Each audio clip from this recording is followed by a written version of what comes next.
Okay. Good afternoon, everyone. This is Dr. Rahul Marwa from Veda Health Bliss Ayurveda, based in Mumbai, with a rich experience of 10 years of treating patients with completely Shastrokta Ayurvedic medicines and Panchakarma, and are having a rich experience of more than 5,000 patients. I also conduct online lectures on the topic of Panchakarma only for Vaidyas to ensure that they also learn and practice a lot of right Ayurveda in the practice. मैंने ये पूरा अपना जो ज्ञान है पंचकर्म का, ये काफी वैद्यों के पास से जाके सीखा है, इंक्लूडिंग पीटी नाना जोशी, जो नाना जोशी धुलिया में फेमस है, उनके शिष्यों के पास जाके भी मैंने ये सीखा है। एट द सेम टाइम मैंने अपने प्रैक्टिस में भी 10 साल से उसको काफी अच्छे से यूज किया हुआ है, काफी उसके अनुभव ले लेकर उसको रिफाइन किया गया है। मैं आगे बढ़ूँ उससे पहले मैं आपको अपनी लाइफ की एक स्टोरी शेयर करना चाहूंगा।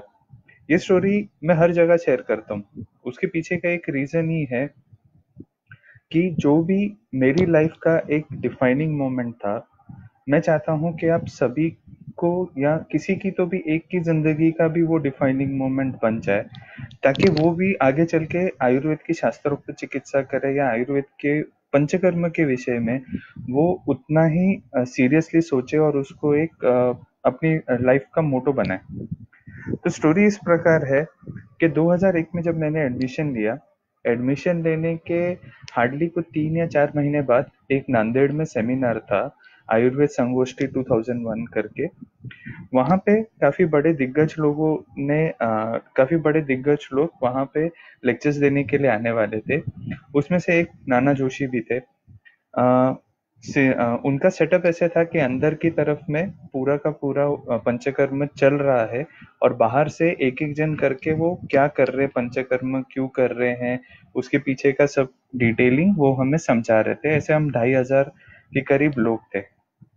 अचानक हुआ कैसे कि एक बूढ़ा आदमी आया, किसान था, अपनी बच्ची को लेकर आया, और वो आकर ना वहां पे रोना शुरू हो गया कि मेरी बच्ची को अचानक से एक 10-15 दिन से दिखाई देना बंद हो गया है। तो नाना ने वो रो ही रहे थे, तो उनके किसी एक स्टूडेंट ने आए, उनको पूछा कि क्या तकलीफ हो रही है। तो उन्होंने बोला कि मेरी बच्ची अचानक से देखना बंद हो गया, और सभी बड़े डॉक्टरों का कहना है कि ये कभी जिंदगी में देख नहीं सकेगी। उस बच्चे की उम्र थी कुछ 10 साल, 8 से 10 साल की। इसमें नाना ने उनको बुलाया अपने पास, बोला क्या हुआ वगैरह सब समझा। तो उन्होंने उस बच्ची को पूछा, बेटा तू रोज क्या खाती है, तुझे क्या पसंद है खाने को। तो बोलती है कि मुझे तो सिर्फ, मराठी में ये सब कन्वर्सेशन था, कि मुझे तो सिर्फ इतना सा ठेचा और भाकरी, ठेचा यानी हरी मिर्ची की चटनी जिसमें बहुत नमक होता है, वो सूखी रोटी और चटनी, रोटी भाकरी जिसे यहाँ पे कहते हैं जवारी की, वो खाते हैं। तो उन्होंने बोला कि अच्छा ठीक है, चलो आओ मैं कुछ करता हूँ। फिर उन्होंने हमको बोला कि आप देखो अभी मैं कुछ जादू करने वाला हूँ, और वो उसे बच्ची को अंदर लेके चले गए। वहां जाने के बाद उन्होंने यहाँ पे जो जुगुलर वेन होती है हमारी, उसमें रक्त मोक्षण के लिए उन्होंने शुरुआत की। और आप मानोगे नहीं, हार्डली 5 सेकंड हुए होंगे, जैसे ही खून आना शुरू हुआ ना, वो बच्ची चिल्लाना शुरू हो गई, बाबा माला दिसता है, बाबा माला दिसता है, यानी मुझे दिखना शुरू हो गया, मुझे दिखना शुरू हो गया। और हम 2,500 लोग उस वक्त शांत। हमें लगा ये क्या है, इतना फास्ट कैसे क्या आयुर्वेद काम कर सकता है। क्योंकि हमने तब तक यही सुना था कि आयुर्वेद आप दादा को दोगे तो पोते को असर करता है, आयुर्वेद बहुत स्लो है। बट ये तो हमारे सामने जीता जागता एक उदाहरण है कि इतनी जल्दी कैसे क्या उनको रिजल्ट मिल गया। हम उस दिन जो शांत थे, आज वो हमारा लाइफ डिफाइनिंग मोमेंट था। उस दिन मैं तय कर लिया कि नहीं, मैं खुद एक प्लास्टिक सर्जन बनना चाहता था, बट मुझे ऐसे समझता हूँ कि भगवान ने मुझे आयुर्वेद के लिए चुना। और वो दिन और आज का दिन was my life defining moment. मैंने उसके बाद से हर वैद्य के पास, जो भी मेरे टीचर्स थे उनके पास जा जाके पंचकर्म सीखा है नॉट। बट वो एक लाइफ डिफाइनिंग मोमेंट था। फिर हमने नाना को तभी पूछा कि आपने रक्त मोक्षण क्यों किया। तो उनका कहना था कि ये बच्ची के अगर आप हेतु देखोगे तो वो तीखा और रुक्ष ऐसा बहुत ज्यादा खा रही थी। और ये पित्त की तुष्टि करने के कारण थे, और वो अभी सारे दोष नेत्र में जाके चिपक गए थे। इसके लिए जैसे ही रक्त मोक्षण किया, वहां के दोषों का आवरण निकल आया, या जो भी दोष अक्यूमुलेटेड थे वो निकल आए, और इमिडिएटली उसको दिखाई देना शुरू हो गया। तो ऐसी काफी लाइफ में इंसिडेंसेस आप सभी के इसमें भी आएंगे। बट यही है कि आप याद रखिए कि पंचकर्म बहुत फास्ट रिजल्ट देता है, आपको सिर्फ एक्यूरेसी रखनी पड़ती है। और यही लाइफ चेंजिंग मोमेंट को साथ में रखते हुए हम पंचकर्म का ज्ञान अपनी की लाइफ को और प्रैक्टिस को क्या बोलते हैं, बढ़ाने के लिए हम यूज कर सकते हैं। वैसे भी एक कहावत है कि formal education can just give you a living, but a self education can make you a Fortune. तो चलिए हम भी अपना फॉर्च्यून बनाते हैं, पंचकर्म के बारे में सीखते हैं ये सीरीज में। आज हम ये सीरीज की शुरुआत करेंगे स्नेहन स्वेदन से। तो स्नेहन स्वेदन जो है, अगर आप देखोगे तो आजकल लोगों के मन में स्नेहन स्वेदन ना यानी स्पा हो गया है। वो इम्प्रेशन ही ऐसे बन गया है कि एक फोटो लगाएंगे कोई किसी लेडी का, उसके ऊपर मसाज हो रहा है, दो कैंडल्स जल रहे हैं, और स्पा जैसा एम्बियंस है, रिलैक्सेशन के लिए आप हमारे पास आइए। क्या उतना ही स्नेहन स्वेदन या पंचकर्म लिमिटेड है? आप अगर किसी को भी पंचकर्म पूछेंगे ना लेमैन को, तो उन्हें वो ही या नहीं तो शिरोधारा की फोटो, इसके अलावा कोई दुनिया में उनको याद नहीं है कि पंचकर्म या आयुर्वेद और क्या है। इतना वो नॉन क्वालिफाइड या अनप्रोफेशनल लोगों ने वो डाल दिया है। पर ठीक है, अभी डाल दिया है, तो प्रॉब्लम ये है कि आप उसको बदलने जाओगे, इट विल टेक सेंचुरीज वो माइंडसेट चेंज करने के लिए। और वो होने से पहले आप कुछ छोटा छोटा कदम तो इस्तेमाल कर ही सकते हो, जिससे वो बदलाव आप लोगों में ला सको, एक जागरूकता ला सको कि नहीं, स्पा और आयुर्वेद के इसमें बहुत डिफरेंस है। और हमें ध्यान रखना चाहिए। इवन अगर आप स्पा भी अगर यूज चलाते हो या स्पा ओनर भी हैं, आपने ऐसी ये चीजें जरूर उसमें इम्प्लीमेंट करनी चाहिए। मेरे एक मित्र है, वो हमेशा एक ही बोलते हैं कि आज हो क्या गया है, हम कस्टमर इज किंग ये विचारधारा को लेके बैठ गए हैं। बट एक चीज हमने भूलनी नहीं चाहिए, that we are the boss. लोग हमारे पास आते हैं अपनी तकलीफ लेके, and we have the right to guide them. उनको क्या पसंद है या उनको क्या चाहिए, उससे ज्यादा उस व्यक्ति के लिए क्या ठीक है ये देना हमारा काम है। वो उनका वो फेवरेट डायलॉग है कि हम पानी पूरी भेल पूरियाँ छोले कुलचा बेचने नहीं बैठे हुए, हम ट्रीटमेंट करने बैठे हैं। तो वहां पे पेशेंट बोलेगा भैया तीखा नहीं, मीठा ज्यादा, ये सब चीजें प्रैक्टिस में कभी नहीं करना है। पेशेंट के लिए जो सही है वो सही है। आप जो पहले दिन से आदत पेशेंट को लगाओगे, पेशेंट वो फॉलो करता है, और ये मेरे 10 साल का अनुभव है। थोड़ा शुरू में 2-5 पेशेंट का लॉस होगा, बट उसके बाद जो भी पेशेंट आएंगे ना, वो आपके पास टिक कर आएंगे, क्योंकि उनको पता है आप जो बोलोगे वो उनके भले के लिए बोलोगे।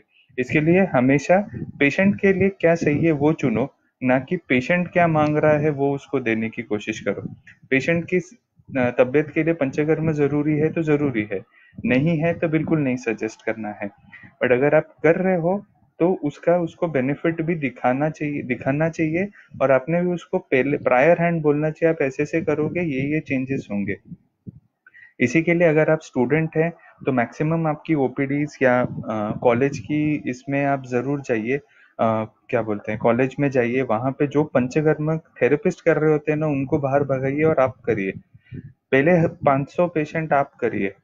आपका हाथ इतना ट्रेन हो जाना चाहिए कि आप कैबिन में बैठे हुए हैं और वहां पे कुछ गड़बड़ हुई, आपको कैबिन से बोलते आना चाहिए कि इसने कुछ तो भी मसाज करते वक्त ऐसे ऐसे गड़बड़ की है, या तुम्हारी ये गलती हुई होगी, इसके लिए ये कॉम्प्लिकेशन है ये, और उसको रेक्टिफाई कैसे करना है ये आपको पूरा तैयार होना चाहिए। बट ये तब भी होगा जब आप उतने अपने आप को क्वालिफाई करोगे। हमें प्रैक्टिस में बैठ के मसाज नहीं करनी है, बट हम डॉक्टर हैं, हमें पता होना चाहिए कि वहाँ क्या गलती हो सकती है, और वो गलती सुधारने का रास्ता भी क्या है ये भी हमें पता होना चाहिए। इसके लिए हमारे हमें हमारे हाथों को ट्रेन करना, कर्माभ्यास जो बोला गया वो बहुत स्ट्रांग होना चाहिए। ठीक है। तो अगर समझो आप स्पा चलाते हैं या आपका एम्बियंस स्पा जैसा है, तो कुछ चीजें अपने एक प्रोटोकॉल के टाइप पे तय कर लो। ये स्नेहन स्वेदन रिलेटेड ही मैं बोल रहा हूँ इस वक्त। सबसे पहला जब पेशेंट को आप अपॉइंटमेंट देते हैं या जो भी आपके रिसेप्शनिस्ट अपॉइंटमेंट देती है, उनको स्ट्रिक्ट इंस्ट्रक्शंस देने हैं कि पेशेंट को बोलना है आने से उनके जो भी अपॉइंटमेंट टाइम है उससे 2 घंटे पहले ही जो खाया है उतना ही खाना है, उसके बाद कुछ भी नहीं खाना है। कोई भी स्नेहन भरे पेट पे नहीं करना है, व्यापद होते हैं, अजीर्ण होता है, ये शास्त्रों में लिखा गया है। बट आज हम लोग क्या करते हैं, हाँ इतने बजे आपको जमेगा, ठीक है आप आ जाइए, आप मसाज के लिए आ जाइएगा, रिलैक्सेशन हो जाएगा। नहीं, उनको बोलो कि आपको 2 आवर्स का पहले जो खाया गया वही खाना है, उसके बाद सिर्फ आप पानी पी सकते हो, बट वो भी बहुत ज्यादा नहीं, प्यास लगे उतना। कई लोग स्पेशली बॉम्बे जैसी सिटीज में जो हाई क्लास वाले हैं वो फिर आपसे दुगना दिमाग लगाते हैं अपना अननेसेसरीली। वो क्या करेंगे, अच्छा खाना नहीं खाना है, सो आई हैव अ जूस और अ स्मूदी, या फिर I just have a mango milk shake and all, ऐसे बकवास करेंगे आपके साथ। बट आपने उनको सीधा बोलना है कि उसमें ये ना जूस चलेगा, ना मिल्क शेक्स चलेंगे, ना कुछ और चलेगा, बस पानी पीना है, और गलती से भी ठंडा पानी नहीं पीना है। चाहिए तो एक परफॉर्मा बना के आपके यहाँ पे से एसएमएस के थ्रू उनको भेज दीजिए, डूस एंड डोंट्स के नाम पे। या फिर जब वो सेंटर पे अगर आके नेक्स्ट डे की अपॉइंटमेंट ले रहे हैं, तो उस वक्त ही उनको एक डूस एंड डोंट्स का पेपर दे दीजिए और उनको पढ़ने बोलिए। एंड देन उनको अगर वो तैयार हैं, then only take it ahead. Medico legally हमें क्लियर रहना बहुत जरूरी है, नहीं तो कभी भी बूमरैंग आ सकता है। इसी के लिए जरूरी है कि आप अपना पेपर एंड सारी डॉक्यूमेंटेशन अच्छे रखें।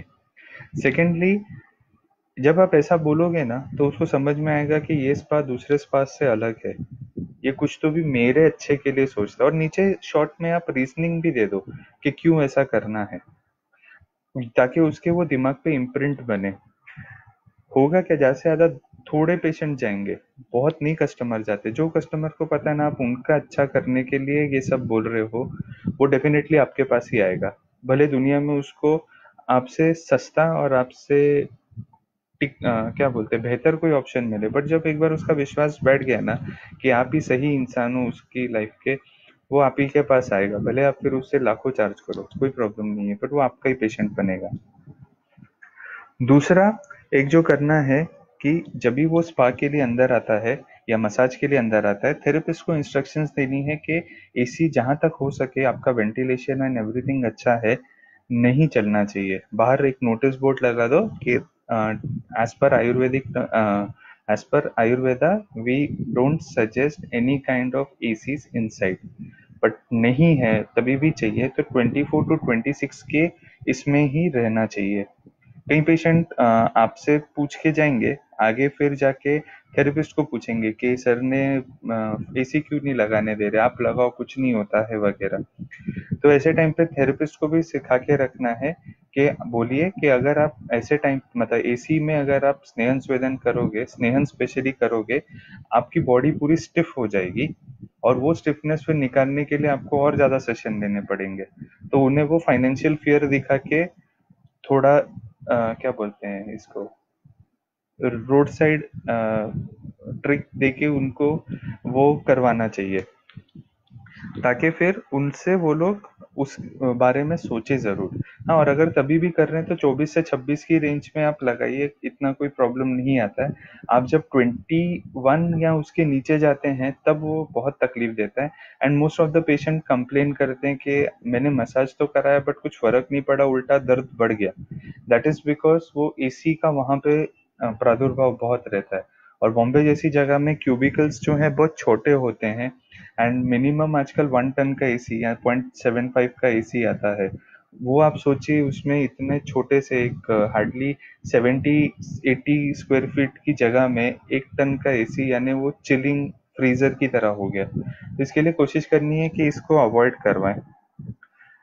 और ये सब जो है ये शास्त्रों में है, मैं सिर्फ उसका प्रैक्टिकली मॉडिफिकेशंस आपको समझा रहा हूँ।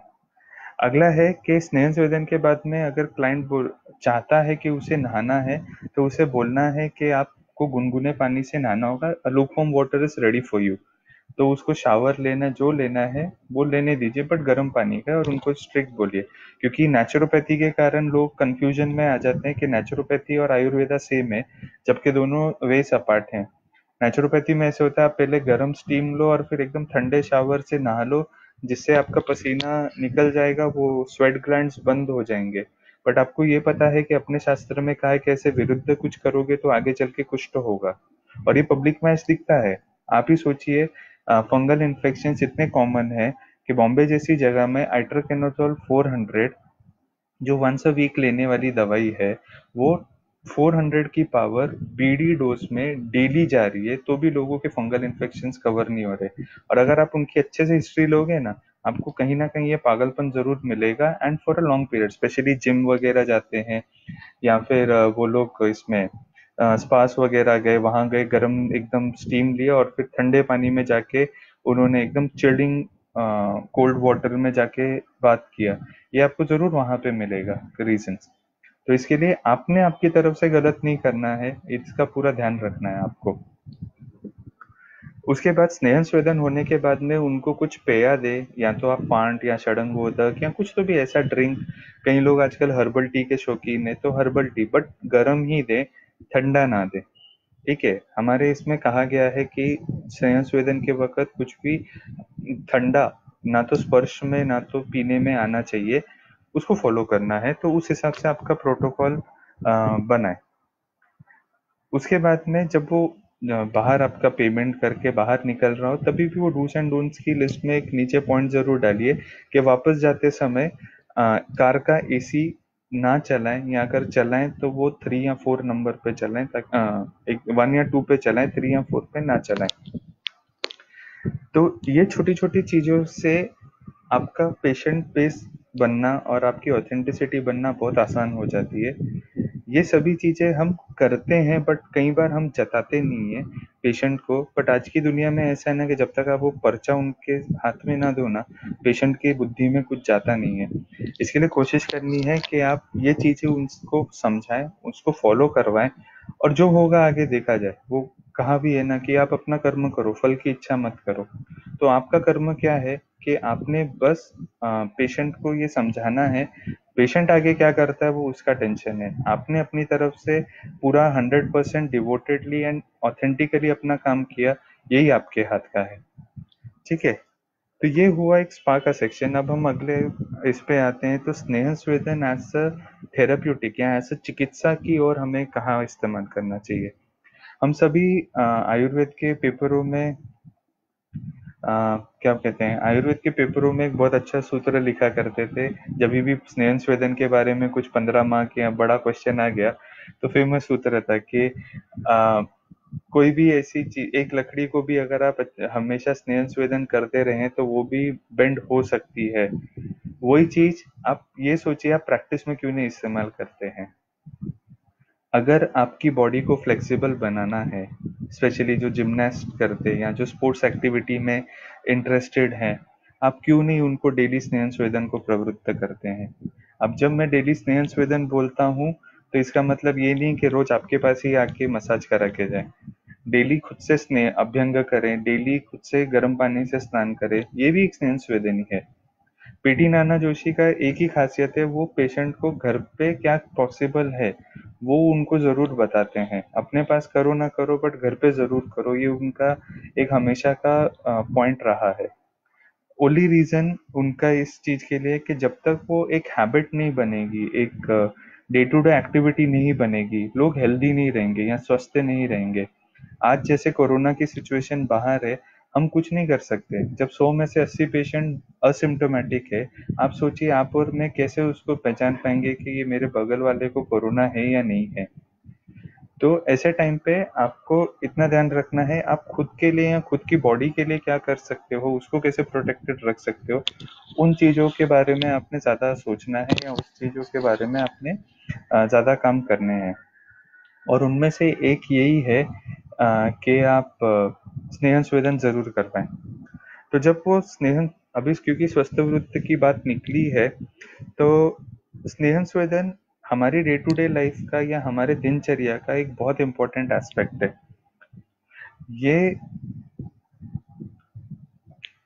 आ, ये जो स्वस्थ वृत्त का जो स्पेसिफिक पार्ट है, इसके अंदर आप स्पेशली जो आपके क्रॉनिक पेशेंट्स हैं, जो संधिवात के क्रॉनिक पेशेंट थे जो ठीक हो चुके हैं, या फिर वात व्याधि, संधिवात, क्या कहते हैं, आई एम सो सॉरी, जितने भी आपके वात व्याधि के पेशेंट है, संधिवात हो गए, बैक एक के प्रॉब्लम्स वाले हैं, या ऑन एंड ऑफ उनको कहीं ना कहीं जॉइंट में पेन्स आते रहते थे, बट आपकी ट्रीटमेंट से अभी पूरी तरह ठीक हो चुके हैं, ऐसे पेशेंट्स को आप सजेस्ट करिए कि डेली स्नेहन स्वेदन करना है, अभ्यंग और स्वेदन करना है नहाने से पहले। मेरा ये अनुभव है कि आप ऐसे पेशेंट को अगर आप सजेशन दोगे ना और वो पेशेंट करता है तो उसको कभी रिलैप्स नहीं आता है। मोस्ट ऑफ द टाइम हमारी संधिवात या अम्वा जो भी हमारी वात व्याधि की चिकित्सा लेकर जाते हैं जॉइंट रिलेटेड, वो पेशेंट को रिलैप्स क्यों होता है, क्योंकि वो लोग स्नेहन स्वेदन नहीं करते हैं। जब भी वो हमारे पास होते हैं स्नेहन स्वेदन दीपन पाचन सब करके हम उसका पूरा ट्रीटमेंट कर देते हैं, बट वो ट्रीटमेंट होने के बाद एक हमारी गलती, हम रसायन नहीं देते हैं, और अगर हम रसायन देते हैं तो वो सिर्फ अभ्यंतर पान के हिसाब से रसायन देते हैं। हम बाह्य स्नेहन स्वेदन के फॉर्म में उसको कोई रसायन या कोई स्वतःवृत का पार्ट नहीं देते हैं, सॉरी दिनचर्या का पार्ट नहीं देते हैं। तो ऐसे पेशेंट्स में, प्लस छोटे बच्चों में जो 5 साल के नीचे के हैं और जो 50 साल के ऊपर के हैं, उनको कंपलसरी बोलिए कि रोज तेल मालिश और ये उद्वर्तन या उपटन लगाकर उसके बाद गर्म पानी से स्नान करें। इससे होगा क्या, उनकी टिश्यू सब अच्छे रहेंगे, उनके बाकी के प्रॉब्लम्स रिलैप्स नहीं होंगे। और मेन क्या होता है, पेशेंट आपके पास वापस दूसरे को क्यों रेफर करेगा, क्योंकि उसको पता है कि आपने उसका प्रॉब्लम लंबे समय के लिए क्योर किया है। आज की तारीख में मैक्सिमम अच्छे वैद्य हैं, बहुत अच्छे डॉक्टर्स हैं, तो होता क्या है कि लोग बोलेंगे अरे इसके पास नहीं, इसके पास भी चलो, पर एक बोलेगा नहीं इसके पास मैंने ट्रीटमेंट कराई थी बट उसके बाद कुछ दिनों बाद वापस शुरुआत हो गई वो प्रॉब्लम की। तो ऐसे टाइम पे आपने पेशेंट को ही जवाबदारी देनी चाहिए कि बॉस तेरे हाथ में है ये सब सुधारना, तो तूने ये सब करते रहना चाहिए। और मैं मेरे पेशेंट को हमेशा बोलता हूँ कि आप मेरे पास एक हाई हेलो करने आ गए ना, I will be much more happy with that rather than आप मेरे पास कंप्लेन लेके हो कि सर ये दुख रहा है, वापस तकलीफ होगी। और अगर वो सिचुएशन रखनी है तो जो मैं बोलूंगा आप सिर्फ फॉलो करो। हर 1 महीने या 2 महीने में मुझे व्हाट्सएप पे आप फॉलोअप देते जाओ कि सब ठीक है या नहीं। अगर कुछ बदलाव हो गए तो हम लोग आपको अपडेट कर देंगे।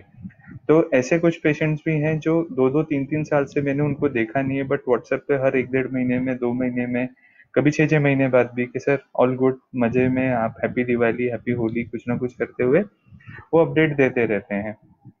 तो हमें पता रहता है कि ठीक है पेशेंट ठीक है, सही जा रहा है, और वो पेशेंट फिर आपके आगे पेशेंट रेफर करने में आसानी होती है उनको। तो क्या बोलते हैं, हमेशा क्या कहेंगे, पेशेंट खींचने की कोशिश नहीं करनी चाहिए। जो पेशेंट आपके पास है उसको अपना 100% देना है, इसकी आपने हमेशा कोशिश करनी है। अभी जो व्यक्ति को आप घर के अंदर स्नेह संवेदन के लिए कह रहे हैं, डिपेंडिंग अपॉन द कंडीशन, आप उनसे चंदन बला लाक्षादी तेल, शीरबला तेल, महानारायण तेल, धानवंतर तेल, सहचर आदि तेल, अगर वो अफोर्डिंग है तो इनमें से कोई भी तेल दे दो या उन्हें सजेस्ट करिए। अगर वो अफोर्डिंग नहीं है तो सादा तिल का तेल या नारियल का तेल उन्हें अभ्यंग के लिए कहिए। तिल और नारियल में से भी तिल का तेल हमेशा बेटर रहेगा। बट अगर आप पहाड़ी इलाकों में रहते हैं और बहुत ठंडी वाले टाइम है, तभी आप सरसों के तेल का बाह्य प्रयोग करने बोले। सरसों का तेल बहुत गर्म होता है, शास्त्रों में निषिद्ध तेलों में से एक सरसों के तेल आते हैं। इसके लिए कोशिश करनी है कि जितना बाह्य प्रयोग कम से कम समय के लिए हो तो उसे करें। बट ऐसा है कि जब आप पहाड़ी इलाकों में ठंडी के दिनों में आपका नारियल का तेल और तिल का तेल इतना कुछ बॉडी में गर्माहट नहीं दे सकेगा जो जरूरी होती है जितना सरसों का तेल देता है। इसके लिए वहां पे वो पेशेंट को एटलीस्ट सरसों के तेल से मसाज करने बोलिए। Only thing is most of the people turn black, उनका स्किन है ना थोड़ा ब्लैकिश होना शुरू हो जाता है रिपीटेडली कर सरसों का तेल इस्तेमाल करके। इसके लिए अगर आप देखेंगे तो यूपी बिहार के लोग जो कॉमनली इन चीजों का इस्तेमाल करते सरसों के तेल का, उनकी स्किन जो है थोड़ी ब्लैकिश होनी शुरू होती है, एक ब्लैक छटा उनकी बॉडी पे रहती है। The moment they stop doing it, colour discolouration चला जाना शुरू हो जाता है। तो ये सब, तो अभी क्या बोलते हैं, सदवृत के हिसाब से या दिनचर्या के हिसाब से। अभी मैं आपको 3 प्रैक्टिकल टिप्स देता हूँ, जो आपकी क्या कहेंगे, प्रैक्टिस में इमीडिएटली एक ट्रांसफॉर्मेशन लेके आ सकता है, और आप उसके लिए चार्ज भी कर सकते हो। ओके, तो सबसे पहली टिप है कि अगर आपके पास कोई पेशेंट आता है, वो कहता है कि सर मुझे वेट लॉस करना है, पर मैं ना तो पंचकर्म करने वाला हूँ, ना मैं आपकी कोई दवाई खाने वाला हूँ, आप मुझे डाइट दे दो और बाकी एक्सरसाइज पैटर्न दे दो, तो आप क्या करोगे? मोस्ट ऑफ द टाइम हम ये बोलेंगे, अच्छा उबला हुआ खा, ये खा, वो खा। एक छोटी ट्रिक दे के रखता हूँ, उसे कहिए कि पहले पूरी बॉडी पे स्नेहन करे, तेल मसाज करे, उसके बाद एक्सरसाइज करे, एंड फिर नहाने चला जाए। और ये सब खाली पेट करना है सुबह में। ओके, मैं रिपीट करूंगा, सुबह पहले खाली पेट पूरी बॉडी पे अभ्यंग करे, कपड़े पहने, एक्सरसाइज करे, उसके बाद में कपड़े उतारे, उद्वर्तन करे और नहाने चला जाए। Most of the time almost 4 inch का लॉस, 4 to 5 इंच का लॉस पक्का आपको एक महीने में मिलता है, स्पेसिफिकली। स्पेसिफिकली, और ना आपने पंचकर्म किया है, ना कोई आपने दवाई दी है। और ये जो है, ये मैं आपको रेफरेंस भी दे सकता हूँ कि दिनचर्या अध्याय अगर आप खोलेंगे, तो वहां पे आपको दिखेगा कि पहले अभ्यंग आता है, उसके बाद व्यायाम आता है। और मेरे जो टीचर हैं पावस्कर सर, उन्होंने पहली बार इसका एप्लीकेशन किया, रसिक पावस्कर करके मेरे टीचर है पूना में, उन्होंने पहली बार इसका एप्लीकेशन अपने पेशेंट में किया, और तभी से हम लोगों ने भी उसे प्रोटोकॉल की तरह यूज करते, जहाँ पे हमें पता है कि पेशेंट ना तो, या पेशेंट सामने से ही बोलता है मैं इन दोनों में से कुछ नहीं करूंगा, तो फिर हमें हमारी कमांड के हिसाब से उसे समझाना पड़ता है कि आपको ये करना ही पड़ेगा, नो मैटर व्हाट। ठीक है, तो उससे उसका वेट लॉस और इंच लॉस होता है। गर्मी के दिनों में हो सके तो उसे अवॉइड करवाइए, बट अगर उसको बहुत शौक है वेट लॉस करने का, तो फिर ही आप उसको करने दीजिए। ठीक है, हमारे इसमें हमेशा बोला गया है कि बल का ध्यान रखना है, किसी भी हालत में पेशेंट का बल कम नहीं होना चाहिए, क्योंकि जिस तरह से दोष वृद्धि से व्याधि होती है, उसी तरह से दोष क्षय से भी व्याधि होती है, याद रखिए, ये अलग टॉपिक है, बट याद रखिएगा दोष क्षय से भी व्याधि होती है, पर दोष क्षय से होने वाली व्याधि याप्य और असाध्य कैटेगरी में ही हमेशा जाती है, वो साध्य या कष्ट साध्य में कभी नहीं आती है। इसी के लिए गलती से भी दोष क्षय और बल क्षय होने नहीं देना। हमेशा हमारे इधर सूत्र कहा गया है कि रुग्ण का बल का रक्षण करना बहुत जरूरी है, और वो इसी के लिए जरूरी है। इसके लिए अगर आप उन्हें कहेंगे ना कि गर्मी में नहीं करना है, तो नहीं करना है। दूसरी चीज, अगर वो करने भी जा रहा है, तो उसे अर्धशक्ति व्यायाम ही करने बोलिए। अब प्रॉब्लम ये होती है कि अर्धशक्ति व्यायाम को आप डिफाइन कैसे करोगे? अर्धशक्ति व्यायाम को डिफाइन करने का सिंपल है, वो ना तो टाइम से है, ना तो किलोमीटर डिस्टेंस कवर्ड से है। जो आपका फोर हेड है ना, फोर हेड पे पसीना आना शुरू हो गया कि आप अर्धशक्ति में पहुंच जाते हो। हमेशा आपके साइड से, पीछे से बहुत जल्दी स्वेदन होना शुरू हो जाता है, बट सबसे लास्ट फोरहेड से होता है। वो इसके लिए क्योंकि जब आपका हार्ट या कार्डियक, जो आपका हार्ट है, वो जब इन्वॉल्व होना शुरू हो जाता है, थकना शुरू होता है, तभी यहाँ पे स्वेटिंग होती है। अगर आप देखोगे तो हार्ट अटैक के अंदर भी आपको हमेशा यहाँ स्वेट मिलता है, वो उसी के लिए, क्योंकि हार्ट और इधर का डायरेक्ट कनेक्शन है, जब हार्ट इन्वॉल्वमेंट होगा तभी ये होता है। इसके लिए पेशेंट को बोलना है कि जैसे ही आपको यहाँ पे पसीना आना शुरू हो जाए, रुक जाना है, भले आपने 30 सेकंड क्यों ना एक्सरसाइज की हो, कोई प्रॉब्लम नहीं है, उतना करके रुक जाइए। उसके बाद में फिर ऐसे रोज धीरे धीरे करते करते, उस आप देखोगे ना, तो एक महीने के अंदर वो आधा पौना घंटा आराम से कर लेता है। पेशेंट को होती है घाई, और हमें वो समझाना पड़ता है कि अगर आप घाई करोगे तो दोबारा बीमार पड़ोगे। इसी के लिए उसको ये छोटी चीज समझा दो कि जैसे ही आपको यहाँ पसीना आया, रुक जाना है, कोई प्रॉब्लम नहीं है, भले 30 सेकंड हो। जैसे वो इसको फॉलो करना शुरू होता है, वो खुद ही बोलेगा कि सर आज 10 दिन हो गए, अभी तो मैं 20-25 मिनट आराम से कर लेता हूँ, मुझे कोई शिकायत नहीं होती है। ये हमें उसे समझाना पड़ता है।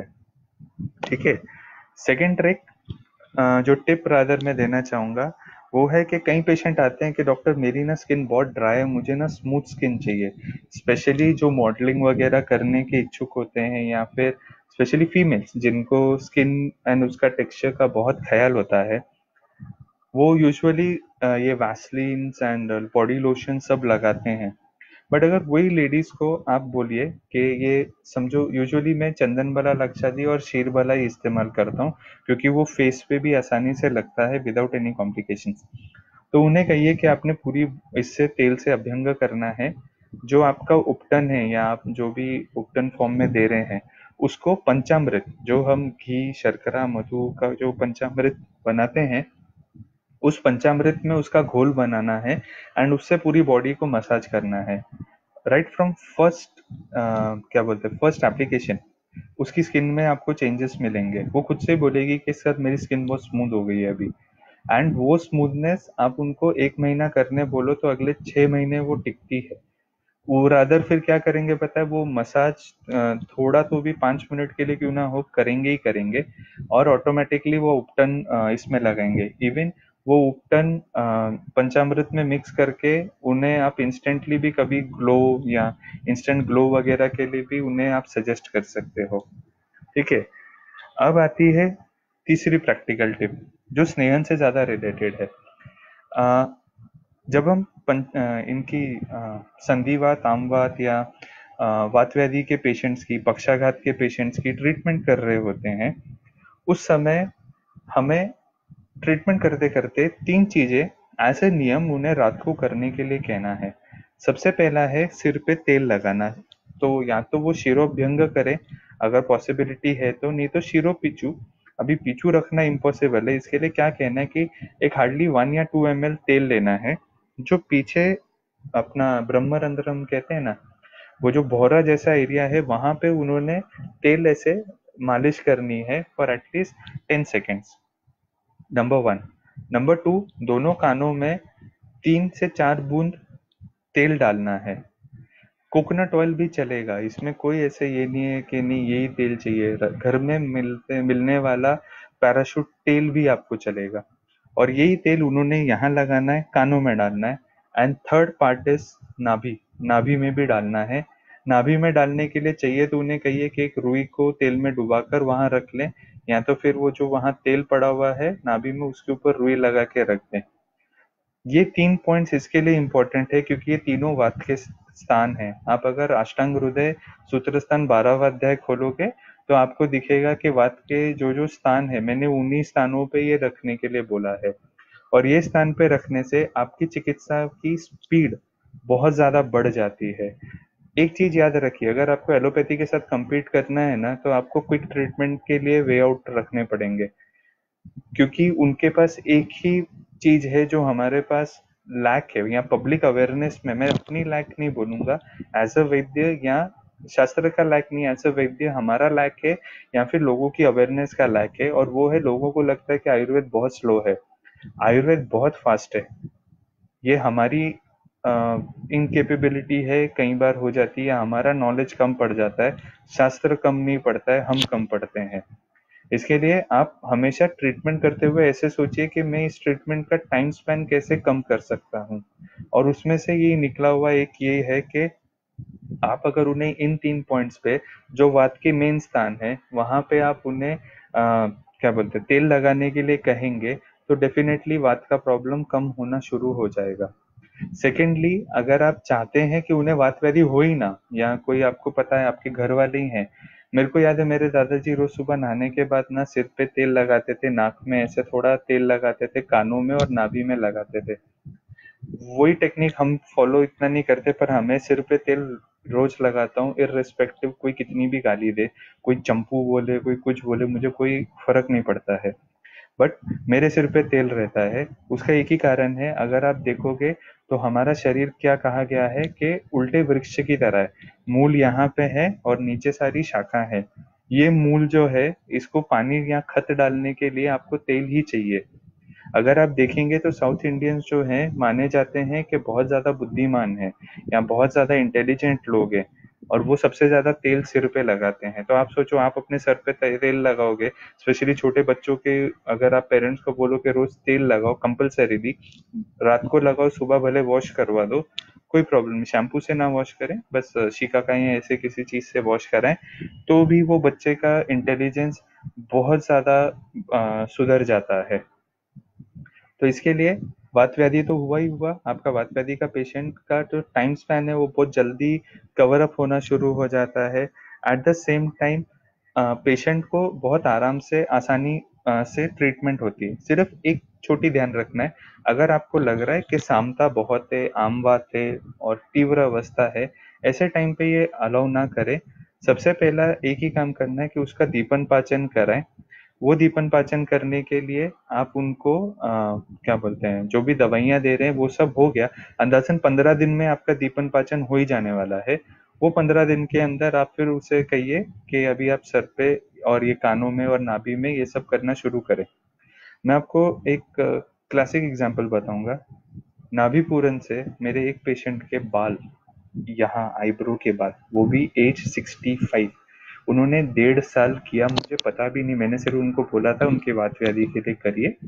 उन्होंने 1.5 साल किया, उनके ये आईब्रोज ब्लैक हो गए, बाल ब्लैक हो गए, उनकी जो रूट से ना बाल के, वो ब्लैक होना शुरू हो गए। एंड उन्होंने मेरे को जब 1 1.5 साल बाद वो आए, मैंने उनको देखने के बाद मैं बोला, मैं उनको आंटी बुलाता हूँ, मैं बोला आंटी आपके ये अचानक बाल यहाँ के काले कैसे हो गए? बोलती है तेरा जादू है। बोला मैंने क्या किया आंटी? तो बोले तूने मेरे को बोला था ना कान में तेल डाल, नाभि में तेल डाल, सिर पे तेल डाल, ये उसी का असर है। मैं 1.5 साल से कंटिन्यूअसली कर रही हूँ। और मैंने वो आंटी को ऑलमोस्ट अभी 1.5 2 साल बाद ही देखा होगा, और वो अपने पोते की चिकित्सा ट्रीटमेंट के लिए मेरे पास तभी उसे लेके आए थे। तो तब मेरे को समझा कि हमारे इसमें बोला गया है कि जो नाभि है वो सभी सिराओं का मूल है, और वो सिरा से पूरा शरीर कनेक्टेड है। तो अगर आप और कुछ नहीं उसे नाभि पूरन भी करने बोलते हो, तो कहाँ तक उसका एक्सट्रीम लेवल तक वो लेके जा सकता है, ये हमें तब समझ में आता है। प्रॉब्लम क्या है, हम हर चीज जो शास्त्र में ना आउटडेटेड ही समझते हैं या इनप्रैक्टिकली समझते हैं। हमें सिर्फ उस अ, एक हमारे टीचर थे देव पुजारी सर करके, उनके कुछ लेक्चर सुने, जो अभी एट प्रेजेंट सीसीएम के हेड भी थे। उनका एक लेक्चर मैंने सुना था, उन्होंने हमको एक बहुत अच्छी चीज बोली थी। न्यूरो लिंग्विस्टिक प्रोग्रामिंग हम सभी ने कहीं ना कहीं सुना होगा। अगर नहीं सुना है तो मैं जस्ट शॉर्ट में एक ब्रीफ करूंगा। न्यूरो लिंग्विस्टिक प्रोग्रामिंग ये होती है कि आप खुद से कैसे बात करते हैं या आपके शब्द कैसे निकलते हैं, उस हिसाब से आप बाहर में उस टाइप का बदलाव या उस टाइप की चीजें देखते हैं। तो वो सर ने हमको एक कहा कि अगर आप सपोज बोलोगे कि मैं फीवर लिखूंगा केस पेपर पे, बट मुझे ट्रीटमेंट आयुर्वेदिक करनी है, तो आपके दिमाग को टाइम लगेगा सोचने के लिए। तो आपने ऐसे टाइम पे क्या करना है, ज्वर लिखो ना, आप करके देखो। अभी आंखें बंद करो, मैं बोलता हूँ सिर्फ उसको फॉलो करो, ठीक है? आइज क्लोज करिए, सिर्फ सोचिए फीवर। सबसे पहला चीज दिमाग में क्या आया? क्रोसिन, नहीं तो कोई और नहीं, मिसिलाइट। हाँ या ना? ऑलमोस्ट हाँ। वही आंख बंद करिए, ज्वर सोचिए। सबसे पहले आपको त्रिभुवन कीर्ति मां सुदर्शन काड़ा लंगम स्वेदनम कालो यवागु तिक्तको रसा, सारे श्लोक याद आ जाएंगे। क्यों? क्योंकि आपने मन से सवाल क्या पूछा? ज्वर। तो उसके पास इंफॉर्मेशन में ज्वर के लिए ये सब है। उसके पास फीवर के लिए मां सुदर्शन या फीवर के लिए त्रिभुवन कीर्ति, फीवर के लिए लंगनों पाचन दीपन, ये उसके दिमाग में, उसकी मेमोरी में स्टोर्ड नहीं है। हमारे हमारा ब्रेन बहुत अलग काम करता है। हम जो शब्द बोलते हैं उस हिसाब से वो रिस्पॉन्स देता है। मैं अगर आपको गाली दूंगा, आप मुझे 2 गाली क्यों दोगे? क्योंकि मेरी बॉडी या मेरा माइंड उस हिसाब से ट्रेन्ड है, वो उसका टिट फॉर टैट करने के लिए वो ट्रेन्ड है। आप मेरे लिए 2 अच्छे शब्द बोलोगे, मैं आपके लिए 2 शब्द अच्छे तभी बोल पाऊंगा, या वो फील करूंगा कि नहीं इन्होंने सच में मेरे लिए कुछ अच्छा बोला, तो ही मेरा दिमाग काम कर सकेगा। ठीक है? तो इसके लिए कभी भी आप पेपर पे केस पेपर अपना खुद के क्लिनिक का भी लिखो, वहां जहां तक हो सके, जितने आपको पॉसिबल हो सके। मैं ये नहीं कहता हूँ कि पहले दिन से ही आप ये करना शुरू करो, बट आपको अगर 4 चीजें पता है ना, तो 4 चीजें रोज पेपर पे वो लिखनी होनी चाहिए आपके केस पेपर पे। धीरे धीरे पता चलेगा कि 1 हफ्ते 15 दिन बाद 4 के 5 हो गए, 5 के 6 हो गए, इस हिसाब से। बट उस चीज को आप जरूर करते जाइए। ठीक है? थोड़ा ये विषय अंतर था, बट जरूरी था। अभी अगला आता है कि स्नेहन स्वेदन जो बाह्य हम करते हैं, उसका अगर हमें बीमारियों में यूज करना है तो कब करना है और कैसे करना है। मैंने सबसे पहले आपको स्पा रिलेटेड बताया, कैसे प्रैक्टिकल मॉडिफिकेशंस कर सकते हैं, फिर उसके बाद स्वतःवृत्त के हिसाब से आप कैसे मॉडिफिकेशंस कर सकते हैं। अब तीसरा है कि आपके पास एक एक्चुअल पेशेंट आया है जो तकलीफ में है, जो तड़प रहा है। ऐसे पेशेंट को आप किस तरह से ये चीज़ें दे सकते हो या इसमें आप कैसे गो अहेड कर सकते हो। तो सबसे पहले याद रखिए, अगर आप इंटर्न स्टूडेंट हैं या पढ़ाई कर रहे हो और आपके फैमिली एंड रिलेटिव्स ही आपको पूछ रहे हैं कि बेटा मेरा ये दुख रहा है, ये सूझ गया है, ऐसे हो गया है, या फिर आप एकदम नए वैद्य हो, पहला महीना ही है प्रैक्टिस का, तो ऐसे टाइम पे एक याद रखिएगा, जब तक आपका दीपन पाचन नहीं होता है कोई भी स्नेह का यूज नहीं करना है। दीपन पाचन takes around 3 days to maximum 21 days होने के लिए, डिपेंडिंग क्या अवस्था है। मतलब मुझे याद है, मैं यहाँ पे एक नरेंद्र पेंसे सर करके सर हैं पुणे में, उनकी चिकित्सा मैंने देखी हुई है। तो जो भी संधिवात के पेशेंट होते हैं ना, उन्हें वो पहले 1 हफ्ता संसर्जन क्रम करवाते हैं। वो संसर्जन क्रम होने के बाद ही वो चिकित्सा शुरू करते हैं, और ही स्पेशलाइजेस ओनली इन वात व्याधि। आप उनके पास आवरण के पेशेंट्स आएंगे, उनके पास सारे वात व्याधि के जो जो आप पढ़ सकते हो ना टेक्स्ट बुक में, सारे वही पेशेंट आते हैं उनके पास में। तो वो सर का अगर आप बेसिक प्रोटोकॉल देखोगे तो पहले 7 दिन संसर्जन क्रम, उसके बाद बाकी की बातें। और वो संसर्जन क्रम मैंने जब से, मैं ये 5-7 साल पहले मैंने उनके पास देखा, उसके बाद से मैंने मेरी प्रैक्टिस में शुरू किया। और मैं जिस गवर्नमेंट हॉस्पिटल में ऑनररी जाता हूँ, हमारे पास लिमिटेड स्टॉक है दवाइयों का, और जो पेशेंट आते हैं वो इतने गरीब होते हैं कि वो कुछ नहीं, मैं वहाँ पे और क्या बोलते हैं, फ्री सर्विस देता हूँ। तो अभी प्रॉब्लम क्या होती है कि जिसके पास 2 वक्त की रोटी का खाने का पैसा नहीं है, उस पेशेंट को मैं ठीक कैसे करूँ। तो ऐसे टाइम पे मैं पेशेंट को क्या बोलता हूँ, और वहाँ पे स्नेहन स्वेदन तो आउट ऑफ क्वेश्चन ही निकल जाता है। या मैं बोलूँ कि आप पंचकर्म करवा लो, पिंड स्वेद कर लो, पत्र पोटली कर लो, आउट ऑफ क्वेश्चन है। तो ऐसे टाइम पे मैं क्या करता हूँ कि वो पेशेंट को बोलता हूँ कि आपने जो है रात को खाना नहीं खाना है, रात का खाना आपने 7-7:30 बजे खाना है। खाने में सिर्फ मूंग दाल की पतली खिचड़ी खानी है, वो भी बिना तड़का लगाए हुए।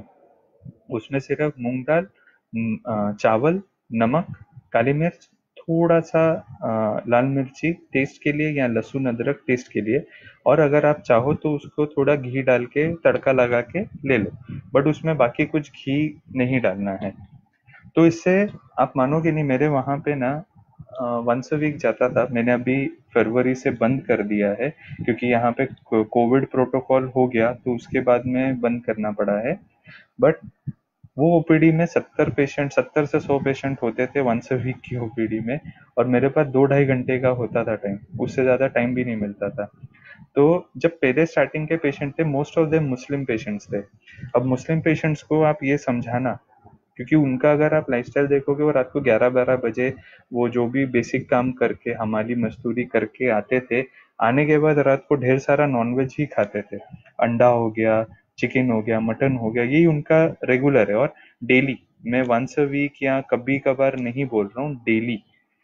इवन क्या बोलते हैं, उसके ऊपर से कुछ आइसक्रीम वगैरह, मतलब जो उनके मन में आया या उनको जो पैसों से उस दिन कमाए हैं, उनका जो मन किया वो करते थे। तो ऐसे लोगों के लिए फिर मैंने वो प्रोटोकॉल शुरू किया। शुरू शुरू में तो बहुत गालियां पड़ी पेशेंट से कि सर हमसे नहीं होता है, नहीं। तो मैं सीधा बोल दिया, अगर नहीं होता है, आपने फॉलो नहीं किया, तो मैं नहीं देखूंगा। तो तभी थोड़ा, क्योंकि हमें नाड़ी परीक्षा आती है, तो उनको डर भी दे दिया कि आप मेरे से कितना भी सच झूठ बोलो, मुझे नाड़ी तो बता देगी कि आपका क्या है। और मोस्ट ऑफ द टाइम जब हम 10 साल 15 साल प्रैक्टिस में हो जाते हैं ना, हमें आंख बंद करके नाड़ी से भी चीजें समझ नहीं आती है, बस हम डेली अगर करते रहें तो इसके लिए उसमें कोई बहुत बड़ी बात नहीं होती है। बट हमें पेशेंट को समझाना पड़ता है कि बॉस, ये मैं पता कर भी सकता हूँ, क्रॉस वेरीफाई कर भी सकता हूँ, तू सच बोल झूठ बोल, मैं तुझे क्रॉस वेरीफाई कर सकता हूँ। तो ये करने का या ये डर दिखाने के बाद से कुछ 5 पेशेंट ने तभी फॉलो किया। और वो 5 पेशेंट ऐसे थे ना कि उनकी बहुत हालत खराब थी, और मेरे लिए ऐसे था कि मैं ये लिमिटेड दवाइयों में इनके लिए क्या कर सकता हूँ। तो जैसे ही वो मैंने शुरू किया, वो 5 पेशेंट विद इन 1 वीक ठीक हो गया है। और मेरी जो ओपीडी 3-4-5 की थी, वो अचानक एक दिन में 20 के ऊपर पहुंच गई। ये 20 की होने के बाद में उसी में से एक पेशेंट मेरे पास एक बच्चे को लेके आई, कि कुछ 13-14 साल का बच्चा था। और वो बच्चा ऐसे था कि उसको 1-1.5 साल से सुनने में तकलीफ हो रही थी दोनों कान से। उसका ईएनटी के पास में सब कुछ करवाया था, इवन उन्होंने ऑडियोमेट्री करवाई थी। गवर्नमेंट हॉस्पिटल में सब फैसिलिटीज रहती हैं, तो फिर भी कुछ फर्क नहीं पड़ रहा था, तो ईएनटी वालों ने मेरे पास रेफर किया था कि जाके दिखा दीजिए। तो वो लेके आई, और प्लस ये 5 लोगों की वो रिश्तेदारी थी, जो पेशेंट मैंने कहा जिनको संधिवात आमवात में जो भी पेन से, ये दीपन पाचन से फर्क पड़ा। तो मैंने वो बच्चे को देखा, बच्चे का सब रिपोर्ट देखी, एग्जामिनेशन किए, कुछ दिखा नहीं ऐसे खास। तो बोला ठीक है, एक ही हो सकता है, जैसे संधियों में अमवत हुआ है वैसे इसके कानों के इधर तो भी कुछ तो भी दोष संचय होके अभी बाधिर्य आया है, अभी हमें इसे कवर करना है। तो ये कवर करने के लिए मैंने उसको क्या कहा कि ठीक है, तो उसका भी ऐसी था, रात को देरी से खाना खाता था, पिताजी आएंगे तब माँ बनाएगी एंड ऑल। उसको बोला तूने रोज शाम को 7 बजे खाना खाना है, उसके बाद कुछ नहीं खाना है, मुंह पे सिलाई जिप लगा के बंद कर देना है, सील कर देना है। और कानों में बिल्व तेल जो हमारे इसमें शास्त्रों में आया हुआ है वो इस्तेमाल करना है। बिल्व तेल में गोमूत्र है, ये याद रखिएगा। तो तीक्ष्ण भी पड़ सकता है, बट अगर आप श्योर हो कि कर्णबाधिर्य है और यहाँ पे अवरोध है तो आप बिल्व तेल आसानी से इस्तेमाल कर सकते हैं। वो बच्चा 3 हफ्ते बाद आया एंड ही वॉज 90% फाइन। 90% और वो जो पहले 5 ने मेरी ओपीडी 5 से 20 की, ये बच्चे के कारण मेरी 20 की ओपीडी 70-80 पे पहुंच गई, जस्ट बिकॉज मैंने उसको वो बोला कि नहीं आपने ये फॉलो करना है, कानों में कर्णपूरण करना, तेल डालना है डेली रात को। और मैंने उसको शायद सारीवादी वटी भी नहीं दी थी, उसके उतने पैसे भी नहीं थे, तो उसको बस इतना ही करने बोला। तो ये चीज करने से ही बच्चे को फर्क महसूस होना शुरू हो गया। तो इसी के लिए ये दीपन पाचन का इम्पोर्टेंस उसी के लिए है क्योंकि आपकी स्पीड अप करने की प्रोसेस उन उस पे डिपेंड करती है। हमारे यहाँ पे रस शास्त्र औषधि इस्तेमाल करनी चाहिए कि नहीं करनी चाहिए, या फिर हमने काष्ठ औषधि दवाइयाँ हमारी अच्छी हैं नहीं है, ये बहुत वाद विवाद है। और प्रैक्टिकली हम एज अ पर्सन इसमें कुछ नहीं कर सकते क्योंकि प्रोक्यूरमेंट रॉड रग का या फिर रॉड रोग का अवेलेबिलिटी सीजन टू सीजन हमारे हाथ में नहीं है। हमारे हाथ में क्या है कि मैं जो भी मेरी सर्कमस्टांसेस है उसमें से इसको कैसे ठीक कर सकता हूँ। तो ऐसे टाइम पे आपने याद रखना है कि दीपन पाचन इज द की। और ये नए वैद्यों के लिए में सबसे ज्यादा इम्पोर्टेंट है कि आप दीपन पाचन कराने में माहिर हो गए ना, फिर कुछ प्रॉब्लम नहीं। मैं आपको कल रात का ही एग्जांपल देता हूँ। मेरे को मेरे एक फ्रेंड से फोन आया कि उनका कोई कोरियन फ्रेंड है, ही इज एज्ड ऑलमोस्ट 51-54। अचानक से ही उसको पीठ में नियर द लास्ट रिब पीठ की साइड में दुख रहा है, और वो इतना सीवियर दुख रहा है कि वो बोल रहा है कि मुझे हॉस्पिटल में एडमिट कराओ, बट कोई हॉस्पिटल एडमिट नहीं कर रहा है। और वो कोरियन है, बट अभी इंडियन सिटीजन बन चुका है इस हिसाब से। तो रात को 12:30 बजे के आसपास मेरे को मेरे दोस्त का फोन आया, तो फिर मैंने उससे बात की, वो कोरियन से। तो उनको पूछा कि क्या हो रहा है, तो बोला कि सुबह से अचानक मेरे स्टूल्स जो हैं वो द्रव मत या एकदम वाटरी स्टूल्स हो रहे हैं। उसके बाद में शाम को जो है, सॉरी, दोपहर को 2-3 ऐसे इंसिडेंट्स हुए कि मेरा यूरिन कंट्रोल नहीं हो रहा था, मुझे ऐसे लग रहा था कि अभी भी और यूरिन आएगा, बट पूरी तरह से नहीं जाएगा, जिसे हमारे यहाँ में कृत्य अपिकृत संज्ञा बोली गई है। पूरी तरह से इवैक्यूएट नहीं होगा। और रात में हुआ, बट अभी भी थोड़ी बहुत कृत्य अपिकृत संज्ञा है। मैंने उसको पूछा आपने क्या खाया था, तो उसने बोला नहीं मैंने कुछ नहीं, और उसकी इंग्लिश बहुत अजीब थी, समझना तो नेक्स्ट टू इम्पॉसिबल। तो मैंने उसको पूछा कि आपने क्या खाया, तो कुछ बोला नहीं, नहीं सर ये नहीं, ऐसा वो खाया वो किया। ठीक है, तो मैंने उनको फिर क्वेश्चंस किए कि सिर्फ एक दो लूज मोशंस जो थे वो सिर्फ 2-3 बार ही हुए कि ज्यादा बार हुए, पीठ में जो है कैसा चुभना, दर्द है, स्टिफनेस है, सुई जैसा चुभ रहा है, या कोई ऐसे मुक्का मार कर रहा है। तो उन्होंने कहा कि नहीं, कोई ऐसे अंदर से मुक्के मार रहा है ऐसे। और उसने उतने तक अपना डायग्नोसिस भी गूगल पे कर लिया था कि उसको पायाइटिस है और उसका किडनी खराब होने वाला, डैमेज होने वाला है। तो मैंने उसको बोला एक काम करो, अभी रात को 12 बजे तो आपको कुछ मिलेगा भी नहीं, आप एक काम करो, 10 बूंद अदरक का रस, 1 चम्मच शहद, ये चाटो, और पीठ के ऊपर कोकोनट ऑयल से मालिश करो और गर्म पानी की थैली से सेक करो। एट द सेम टाइम 1 घंटे बाद दोबारा ये अदरक का रस और शहद वापस चाटना है, 3-4 घंटे में आराम पड़ना चाहिए। उसका अभी सुबह 9:30 बजे फोन आया कि सर रात को 4 साढ़े 4 तक जो यूरिन और इसका इशू था वो तो कवर हो गया, पीठ का जो दर्द था वो 4 साढ़े 4 तक चला, बट उसके बाद से आई एम एब्सोल्युटली नॉर्मल, ऐसे लग ही नहीं रहा है कि मुझे दर्द था, तो अभी मैं क्या करूं। फिर उसको मैंने प्रिस्क्रिप्शन में सूचेकर रस और मेरे ख्याल से प्रवाल पंचामृत उसको लिख के भेजी। तब उसने मुझे डिस्क्लोज किया कि उसने सैटरडे को कोरियन फूड खाया था जो स्पाइसी था। कोरिया से उसके कोई रिलेटिव्स जो हैं उसके लिए सब सामान देके गए थे बिफोर कोविड स्टार्टेड।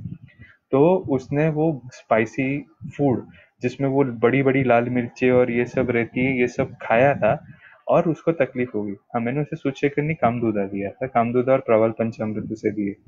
तो उसने मेरे को फिर तब बताया। तो ऐसे टाइम पे आप सोचिए कि आपके पास अगर इंफॉर्मेशन भी लिमिटेड है, पेशेंट ऐसे हाइपर हैं, आपको दिमाग शांत रख के सोचना पड़ता है कि पॉसिबिलिटीज क्या हैं। शेरलॉक होम्स करके एक बहुत फेमस ऐसे नॉवेल है, सीरीज है, जो हमेशा एक ही चीज बोलता है, डिटेक्टिव थे वो। उनका बोलना एक ही है, what is common will occur most commonly, what is rare will occur rare. अगर ये पाइटिस या बड़े बड़े जो लोगों के डायग्नोसिस होते हैं, आप वो उनके पीछे तब भागो जब आपका बेसिक डायग्नोसिस क्लियर हो गया है कि नहीं ये प्रॉब्लम में से ही कुछ हो सकता है। आप मानोगे नहीं, एक पेशेंट मेरे पास अभी रिसेंटली दिल्ली से, उन्होंने मेरे रिलेटिव के थ्रू आए थे। उनको लोअर बैक में 2.5 साल से पेन हो रही थी, स्पेशली कोकेक्स रीजन के ऊपर, और उनके एक भी एमआरआई और इसमें कुछ नहीं था कि भाई आपको क्या बोलते हैं फ्रैक्चर है, कुछ है, कुछ नहीं, बट वो पेन इतना क्रूशिएटिंग के वो बैठते थे ना तो उनको वहां पे बहुत सीवियर पेन होता था। बड़े बड़े हॉस्पिटल्स हो गए, उन्होंने तो रादर, मतलब ऐसे था, she already fed up depression and suicide करने की टेंडेंसी तक पहुंच गई थी। उन्होंने मेरे को मेरे रिलेटिव के थ्रू फोन किया, तो बोले मैं आपको 3 ही दिन दूंगी, बट अगर मैं ठीक नहीं हुई तो, मेरा तो एक्सपीरियंस वैसे भी डॉक्टर्स के साथ बुरा है नॉट। तो मैंने उनको फोन पे ही हिस्ट्री लेनी शुरू की, सब किया। तो पता चला कि उनको कॉन्स्टिपेशन है। मैं बोला कितने सालों से, तो बोले बचपन से ही है। बोला ठीक है, age is around 44-45 I would say. बोला ठीक है कोई बात नहीं। मैं बोला आप मेरे को एक बात बताओ, आपको कभी पाइल्स जैसा कुछ फील होता है क्या। नहीं, मेरा को तो कभी कुछ फील ही नहीं हुआ, ये भी नहीं हुआ। बोला ठीक है कोई बात नहीं। मैंने उनको बोला अभी आप एक काम करो, एक्सटर्नली वहां पे ये मुरिवेन्ना तेल जो है उसका आप एप्लीकेशन करो कोकेक्स के रीजन पे जहाँ पे पेन हो रहा है, और सिट्स बात लो। और इंटरनली मैंने पूरी अर्श की चिकित्सा शुरू की। मैंने बोला 99% ये अर्श है, जहाँ तक मेरा ख्याल है ये पाइल्स है, आपको पाइल्स की चिकित्सा करनी पड़ेगी, ये इससे ठीक नहीं होगा। नहीं नहीं, आप कैसे क्या बोलते हो, मुझे तो पाइल्स है ही नहीं, ये वो बहुत आर्ग्यूमेंट किए। मैंने भी उनको काउंटर आर्ग्यूमेंट्स दिए। एट द एंड मैंने एक ही बोला, आपको अगर ठीक होना है तो, आपको लगता है मैं ठीक कर सकता हूँ तो आप लीजिए, नहीं तो आप जाने दीजिए, मुझे कोई प्रॉब्लम नहीं है। उन्होंने लिया। सेकेंड थर्ड डे मॉर्निंग उन्होंने फोन करके मुझे बोला आई एम 100% बेटर। और वो रो पड़ी, बोलती है मैं ये शुरू में 2.5 साल से कर क्या रही थी। और वो लिटरली फोन पे आधा घंटा रोए, और मैं इस साइड पे शांति से खड़ा था उनकी बातें सुनता हुआ, क्योंकि उनका जो पेन था वो सोच सकते हो आप कितना सीवियर होगा कि उनको वो तंग कर रहा था। तो ऐसे टाइम पे आपको ध्यान रखना चाहिए व्हाट इज कॉमन। 2.5 साल से वो ऑर्थोपेडिक के डॉक्टर्स के पास जा रही है, एमआरआई वगैरह जो निकाल रहा है वो रिपोर्ट्स निकाली, इतना बड़ा उन्होंने एक 54 MB की पीडीएफ फाइल भेजी है उनके सारे टेस्ट एंड इसकी। तो सोचो कितना कुछ उन्होंने किया होगा। और सब जगह नॉर्मल नॉर्मल नॉर्मल, ना कहीं पे टेंडरनाइटिस है, ना कहीं पे कुछ इन्फ्लेमेशन है, कुछ नहीं मिल रहा, बट पेन तंग कर रहा है। तो फर्स्ट कॉमन सेंस क्या होता है कि ठीक, अगर आपका ये नहीं है तो क्या हो सकता है, तो प्रोबेबली अर्श है, क्योंकि वो एरिया ही उसका है, अपान का एरिया है, वहां पे अर्श होना बहुत कॉमन है।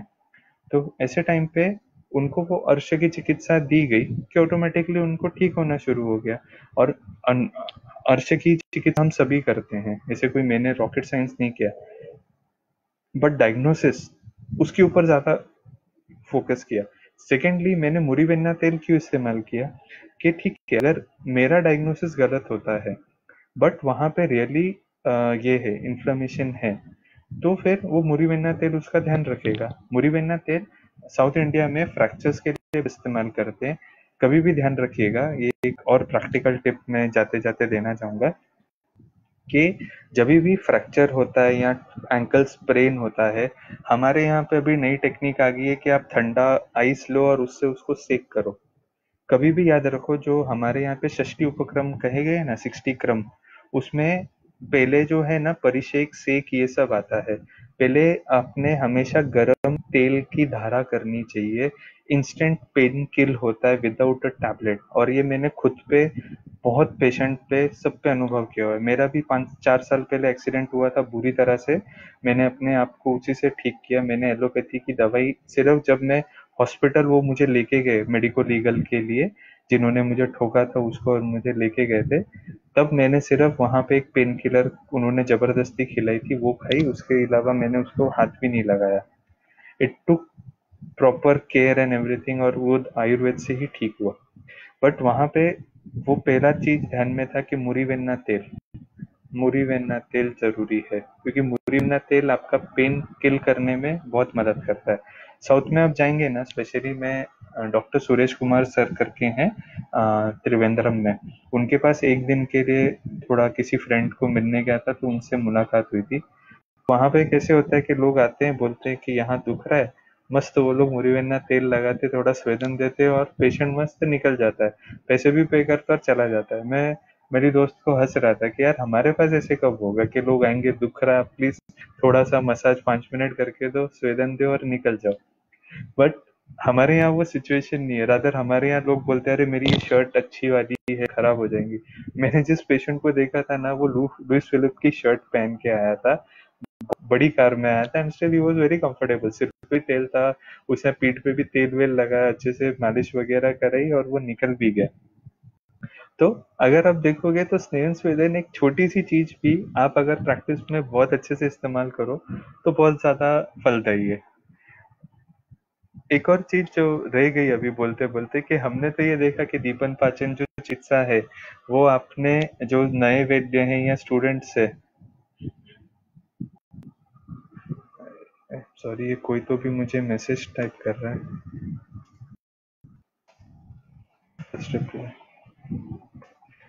तो आई एम सो सॉरी। हाँ, तो ऐसे टाइम पे ध्यान रखिए कि जो भी है ये दीपन पाचन का मैंने आपको ये समझाया, ये सब जो नए वैद्य हैं या नए स्टूडेंट्स हैं, ये भी अपनी प्रैक्टिस को डेवलप करने के लिए शुरुआत कर सकते हैं। एक और जो चीज जो शुरू, आप अगर पुराने हो गए हो, 3 साल 4 साल हो गए हैं आपके प्रैक्टिस के, तो ऐसे टाइम पे आपने क्या करना चाहिए, जो केरला में एक सिस्टम है, वो अभ्यंतरता तो दीपन पाचन कराते ही हैं, और बाह्यता तेल से या अभ्यंग स्वेदन से भी वो दीपन पाचन करते रहते हैं। उनके यहाँ पे सिस्टम कैसी है कि उपशय अनुपशय के अनुसार आपका डे टू फॉलोअप होता है, आपका डे टू डे, वो लोग तेल भी कई बार बदलने की जरूरत पड़ सकती है, उसके अनुसार वो लोग ये चीजें करते हैं। I'll give you an example कि अगर आप वहाँ पे कोई संधिवात का पेशेंट लेके गए हों, वो पहले परिषेक वगैरह करेंगे कुटम चुकादी तेल से, या फिर अगर बहुत आमवत की अवस्था है तो कंजी से वो लोग धारा करेंगे। ये सब करके वो दीपन पाचन करते रहते हैं एक्सटर्नली, और इंटरनली भी उनके कषाय वगैरह और संसर्जन क्रम टाइप का डाइट वो लोग फॉलो करवाते हैं।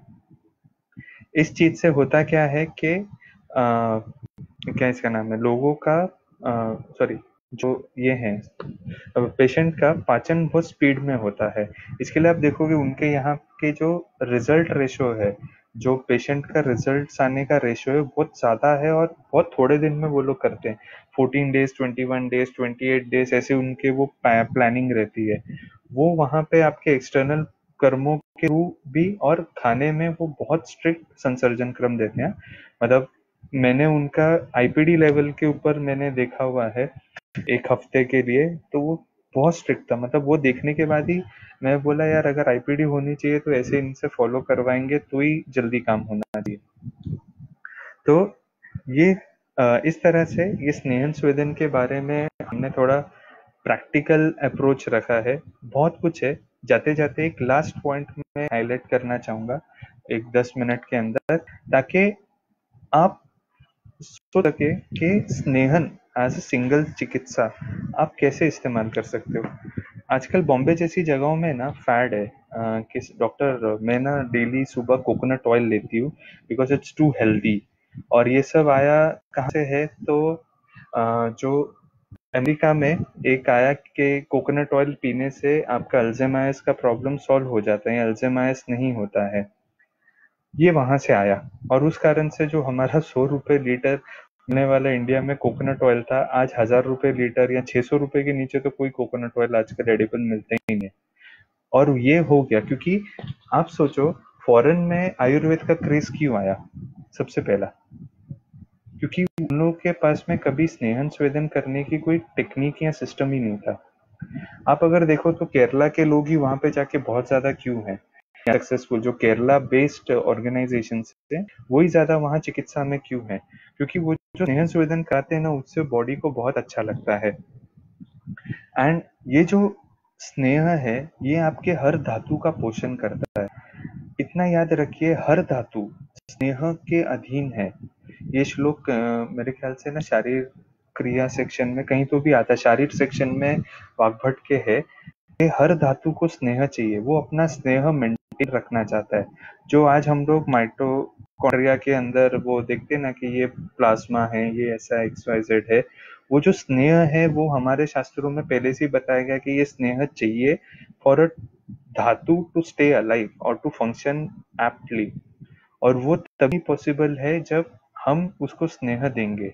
आज हमारे खाने में से स्नेह कम हो गया है, आज हमारे खाने में से या एक्सटर्नल एप्लीकेशन में से स्नेह कम हो गया है। और अगर आप देखोगे तो हमारी लाइफ में से भी स्नेह कम हो गया है। हम हर किसी के साथ झगड़ते हैं, हमारी लोगों के साथ बॉन्डिंग नहीं होती। स्पेशली जो क्या बोलते हैं जेड जनरेशन है जो प्रेजेंटली हुआ बिलो 25, अगर आप देखोगे तो उनकी पर्सनल रिलेशनशिप्स भी बिगड़ गई हैं। क्यों बिगड़ गई हैं? बिकॉज वो जो बॉन्डिंग है, स्नेह का काम क्या है? चीजों को बाइंड करना, बॉन्ड करना। आप अगर पंचकर्म की किताब में स्नेहन का अध्याय खोलोगे तो उसमें होगा मार्दव कर्म, स्थिर कर्म और सबको बाइंड करना, ये उसका मेन काम है। तो वो बाइंडिंग एजेंट ही अगर आप नहीं दे रहे हो तो आप कैसे उस चीज को अपनी लाइफ में सोच सकते हो? बाकी चीजों में उसका रिफ्लेक्शन नहीं आएगा, आपकी हर चीज में उसका रिफ्लेक्शन आएगा। इसी के लिए फिर हमें लोगों को स्नेह का इम्पोर्टेंस समझाना पड़ता है। अब वो जो स्नेह का इम्पोर्टेंस है वो किसी एलोपैथी वाले के रिसर्च में आ गया कि कोकोनट ऑयल का है। तो ठीक है, अभी प्रॉब्लम क्या है, लोग क्या करते हैं, उठते हैं सुबह 9 बजे, उसके बाद वो लोग 1 स्पून ऑफ कोकोनट ऑयल पियेंगे, उसके साथ में अपना खुद का दिमाग लगाएंगे और हल्दी या दालचीनी ऐसा कुछ खाएंगे। 15 मिनट हो गए कि उसके बाद में वो लोग अपना नाश्ता फ्रूट्स एंड ऑल ये सब करेंगे। आप सोचो हमारे इसमें क्या कहा गया है, रसवसी मात्रा जो कही गई है वो 3 घंटे की है कि जितने आपको 3 घंटे में पचे उतना। आपको लगता है क्या कि आज की क्योंकि हमारी लाइफस्टाइल में किसी की तीक्ष्ण अग्नि रहेगी या अच्छी अग्नि रहेगी? सब मंद या विषम अग्नि के तौर पे बैठे हुए हैं, और फिर यही लोग आगे चल के बीमारियां लेके बैठ जाते हैं। तो इसके लिए पेशेंट अगर आपके पास आए और बोले कि I am having coconut oil and XYZ, तो उनको पहला चीज कि उसके साथ जो मसाले लेते हैं, टर्मरिक या दालचीनी या कुछ और, वो बिल्कुल नहीं लेना है।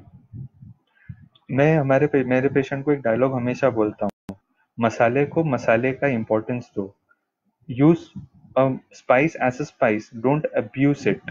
लोग क्या करते हैं, इतना आई मीन क्या बोलते हैं, अराउंड 500 mg 1 ग्राम जितना हल्दी या फिर 250 mg जितनी दालचीनी, अगर वो इतनी लेने लायक होती तो हमारे पूर्वज उसको मसाले में क्यों रखते, उसको डे टू डे खाने में क्यों नहीं रखते? क्योंकि वो तीक्ष्ण है, वो अंदर जाके तकलीफ करेगी, इसी के लिए उन्होंने उसको वहां पे उसका दर्जा मसालों का दिया हुआ है, जो बहुत थोड़ी क्वांटिटी में जाता है।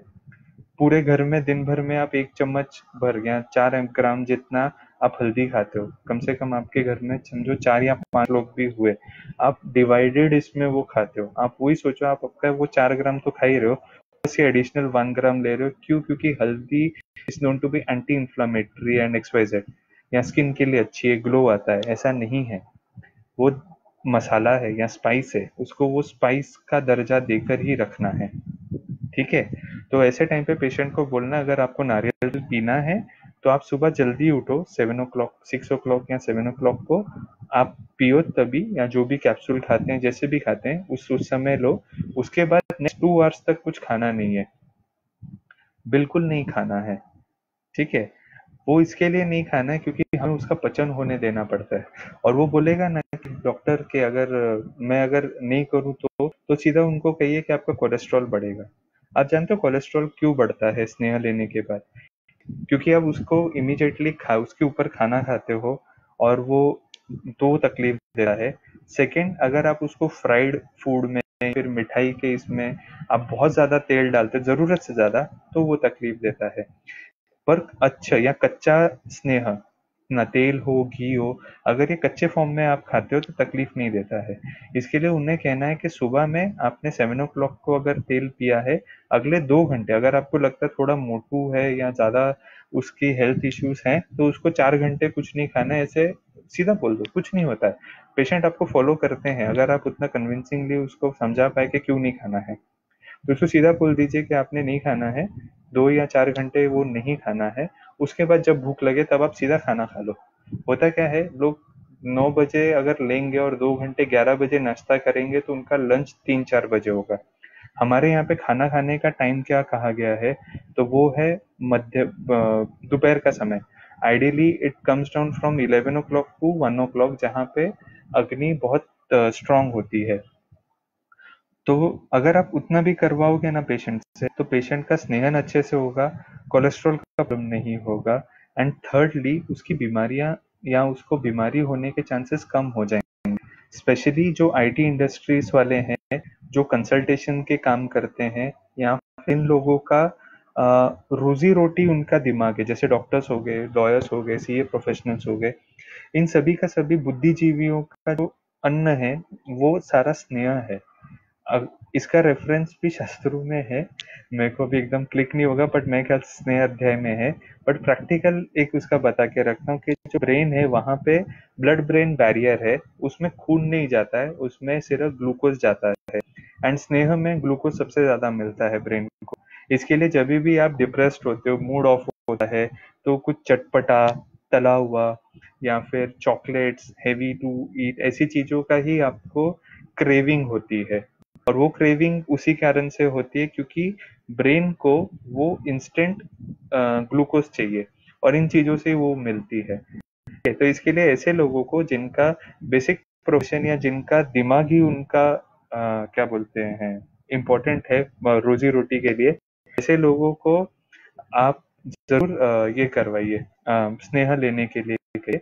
और इस फॉर्म में लीजिए, अगर वो नारियल तेल नहीं ले सकते तो घी दीजिए, नहीं वो ले सकते तिल का तेल दीजिए। हाँ, इसमें एक और है, अगर आपको उनका वेट लॉस करना है तो सुबह में खाली पेट उन्हें 2 चम्मच 5 to 10 ml, 10 ml से आप प्लीज ऊपर मत जाइएगा, क्योंकि आपको अग्नि का कोई आइडिया नहीं होता है उनकी, या अगर आइडिया हो भी तो उनकी बॉडी कैसे रिएक्ट करेगी। जब तक आपको आइडिया ना हो तब तक 5 ml से ऊपर नहीं जाओ, ज्यादा से ज्यादा 10 ml। तो 5 ml या 10 ml उन्हें सुबह में वो स्नेह लेने बोलो, तिल का तेल, उसके साथ में त्रिफला का चूर्ण लेने बोलो, प्लेन त्रिफला गर्म पानी के साथ, और अगले 4 घंटे कुछ खाना नहीं है। क्लियर? उतना करा लो, पेशेंट अपने आप ठीक रहेगा, उसका वेट लॉस भी हो जाएगा, इंक्लूडिंग थाइस एंड हिप्स के जो ये हैं muscles and sorry I would से फैट, वो भी कम होना शुरू हो जाता है। क्योंकि त्रिफला ये शुष्क चीज है, वो उदर के दोषों का पचन करके एक्सक्रीशन करा सकती है। आप उसको सिर्फ तेल की जोड़ दे दो तो वो जहां जहां रुक्षता के कारण भी तकलीफ हो रही है उसको भी वो लोग कवर करके रखने में मदद करेगा। ठीक है। तो इस हिसाब से आई गेस आज का टॉप हम यहाँ रोकते हैं। कुछ क्वेश्चन?